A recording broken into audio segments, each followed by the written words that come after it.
Le gouvernement namibien a annoncé mercredi 13 avril que la loi sur les institutions financières et le marché FIMA, qui a fait sensation ces derniers jours, est toujours au stade de projet.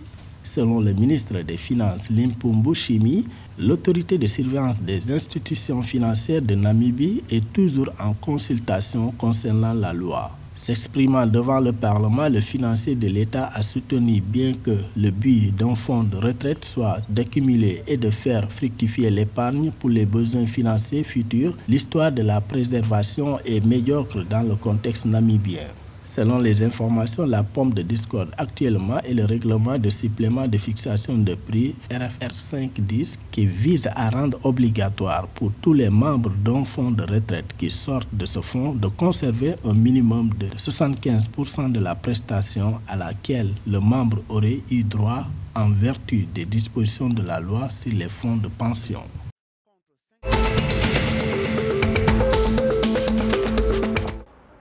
L'économie angolaise devrait croître de 2,9% en 2022, a indiqué la Banque mondiale dans le rapport Africa's Pulse publié mercredi 13 avril depuis Washington aux États-Unis d'Amérique. Selon le document de la Banque mondiale, l'estimation de la croissance mise à jour pour l'année dernière avait été stimulée par les augmentations de 1,2 et 0,3% des chiffres de 2021 pour le Nigeria et l'Afrique du Sud, bien qu'elle a mis en garde contre une croissance lente en cours en Angola.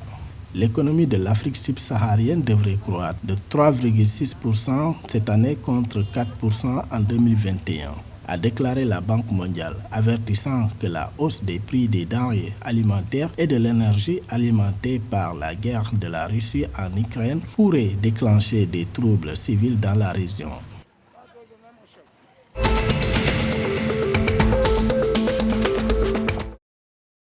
Le gouvernement zambien souhaite renforcer les relations commerciales et d'investissement avec les pays voisins. L'annonce a été faite mercredi 13 avril par le ministre du Commerce et de l'Industrie, Chipoka Mulenga, à Luanda avec le ministre angolais du Commerce. Cette visite vise à débloquer des opportunités commerciales au profit des deux pays. Selon le ministre zambien, le gouvernement s'efforcera d'engager les pays voisins à améliorer le commerce ainsi qu'à renforcer les relations bilatérales et multilatérales. Il soutient que la Zambie et l'Angola entretiennent de bonnes relations depuis de nombreuses années, mais a noté que des accords commerciaux n'ont pas été pleinement exploités. Selon les informations, le commerce entre l'Angola et la Zambie s'élèverait à environ 5 millions de dollars américains par an.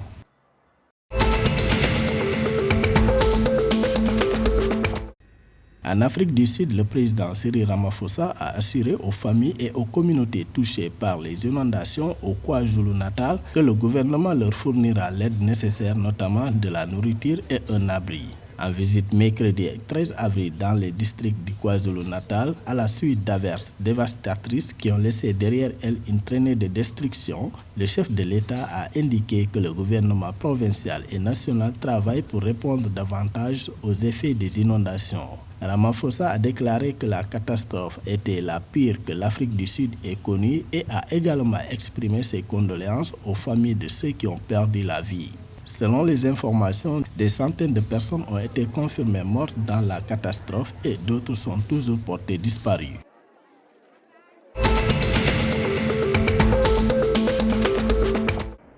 Au Zimbabwe, la semaine de la famille qui avait été suspendue en raison de la pandémie de Covid-19 est prévue du 15 au 19 avril 2022.